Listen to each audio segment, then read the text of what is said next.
up high, and the dreams that you dream of once in a lullaby.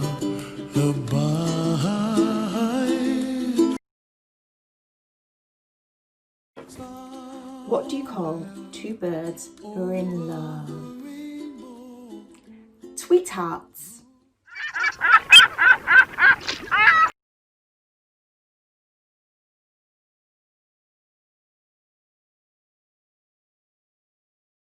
Hello everyone. Our theme for this half term is hope. H-O-P-E, hope. A belief that what you want can be achieved. Last week we talked about 3 things around hope. That in order to have hope, you need to set yourself a goal or a vision.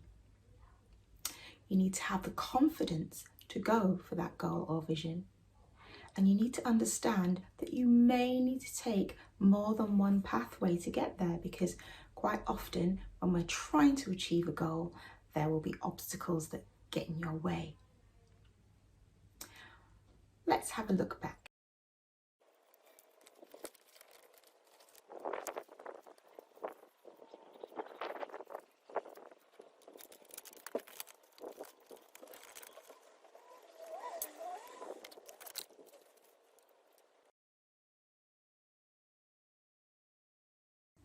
Hope is the thing represented by the rope in the video that we just watched. That's the thing that helps us to achieve our goals by helping us to carry all of our fears and worries and all of the things that get in our way. It helps us to carry those things. It strengthens us so that we can achieve our goals. In the story that I'm going to read to you today, Hamilton's hats, Hamilton finds strength through different experiences. Hamilton's hats.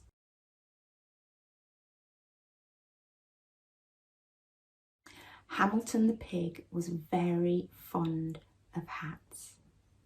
He had big hats, small hats, tall hats, floppy hats, stripy hats, feathery hats, and suitable for every and any occasion sort of hats. In fact, he had so many hats that you would need more than all your fingers and toes to count them. When Hamilton the pig's mum saw Hamilton messing about with his hats, she worried. "Hamilton," she would say, "you are a very vain little pig, and I do not know what is to become of you.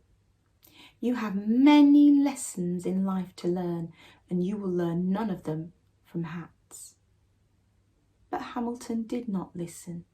He was too busy tipping and flopping, raising and straightening, and doing all the other things you can do with hats. One day, Hamilton the pig was out and about when he bumped into a giraffe. Hamilton was wearing a tall, teetering, high as a chimney sort of hat. "My hat makes me almost as tall as you," he said to the giraffe. The giraffe snorted and with one fell swoop snatched up the hat and flipped it onto her head. Indeed, a very fine hat," she said, ignoring the hot, cross piglet below. "I should like to keep it for myself. But if you really are determined to get your hat back, you must climb up my long, long neck to get it back." Hamilton looked up at the giraffe, at her long, long legs and her long, long neck. It's not easy for little pigs to climb, but Hamilton did want his hat back, so he decided to do it. It was horrid. The giraffe kept wriggling her neck because she said Hamilton was so tickly. But Hamilton was determined, and so at last he got his hat. "Whee!" he cried as he slid down the back of the giraffe's neck and bopped to the ground. I am a very determined pig and I love my hat. The next day, Hamilton the pig was out and about when he came across a crocodile. Hamilton was wearing a fierce, pointy, snap-your-tail-off sort of hat. "My hat makes me almost as fierce as you," he said to the crocodile. The crocodile yawned. "Oh," and with a quick slurpity-slurp, snaffled the hat deep inside his mouth. Indeed, a very gobblesome hat. I should like to eat it for my dinner," drawled the crocodile, ignoring the raging pink piglet.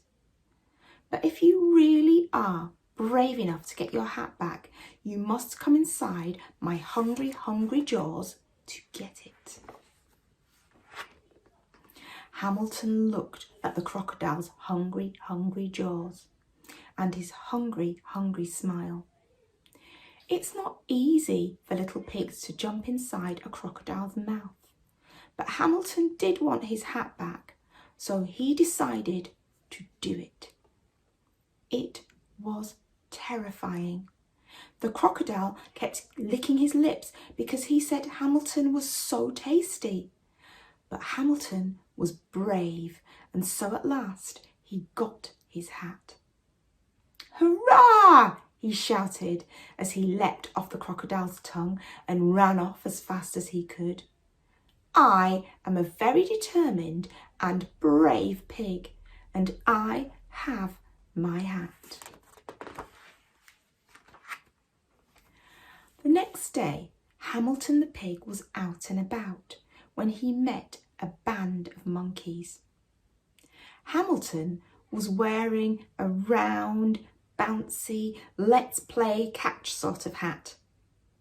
"My hat makes me almost as playful as you," he said to the band of monkeys. The monkeys laughed, and with a quick flick of the tail, one monkey swiped the hat and threw it to his friend. Indeed, a very funny hat. We should play with it every day," cried the monkeys, ignoring the angry piggy in the middle. "But if you are patient, you can have it back when we are finished." Hamilton watched the monkeys throw his hat high, high into the air. It's not easy for little pigs to be patient, but Hamilton did want his hat back, so he decided to do it. Poor Hamilton. It was boring. The monkeys played for hours because they said it was such fun teasing Hamilton. But Hamilton was patient, so in the end, he got his hat.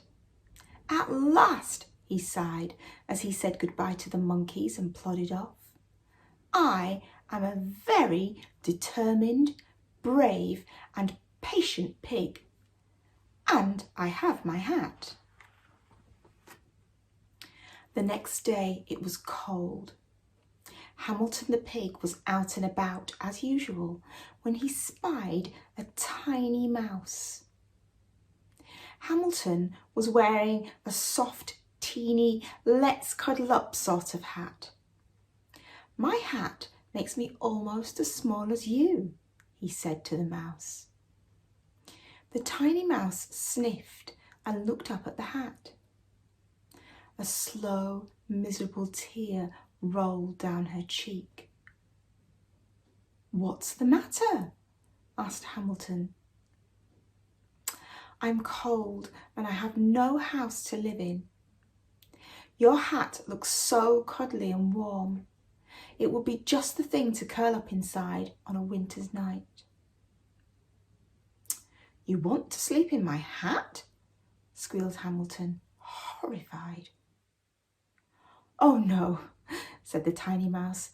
"I could not possibly ask you to be so kind as to give me your hat." Hamilton looked at the mouse as she limped unhappily away.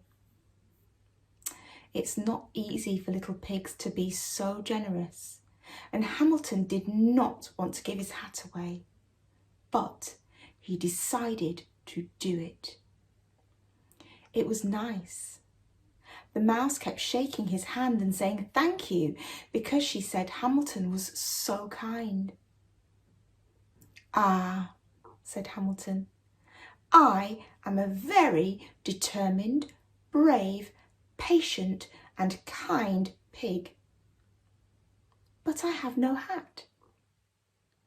So happy, hungry and hatless, Hamilton the pig arrived home and set to work on a new and very special hat.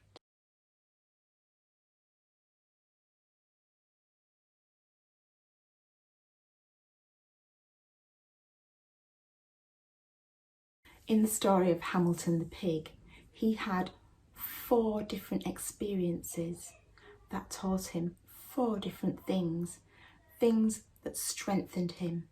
He learned to be determined, he learned to be brave, he learned to be patient, he learned to be kind.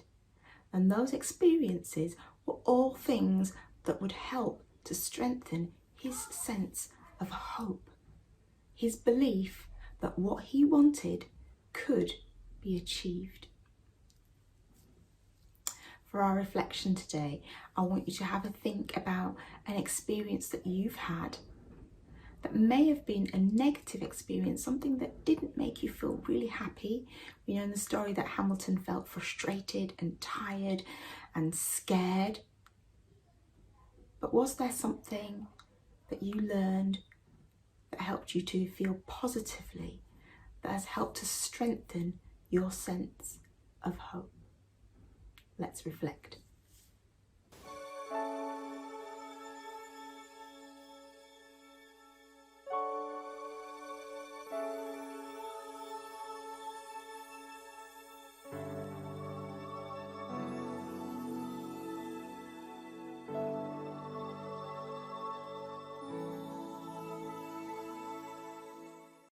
He's going to help us with our song about pants.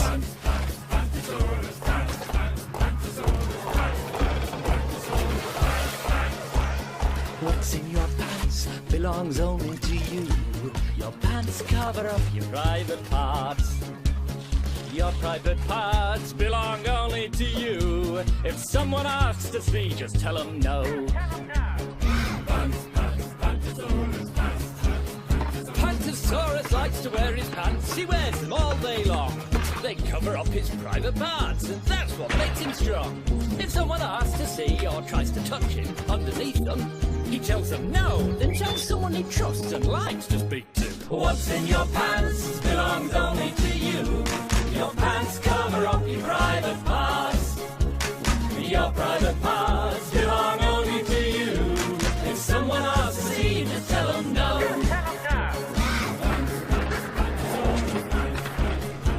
If someone asks to see or tries to touch under your pants and says to keep it secret, then you must tell them no.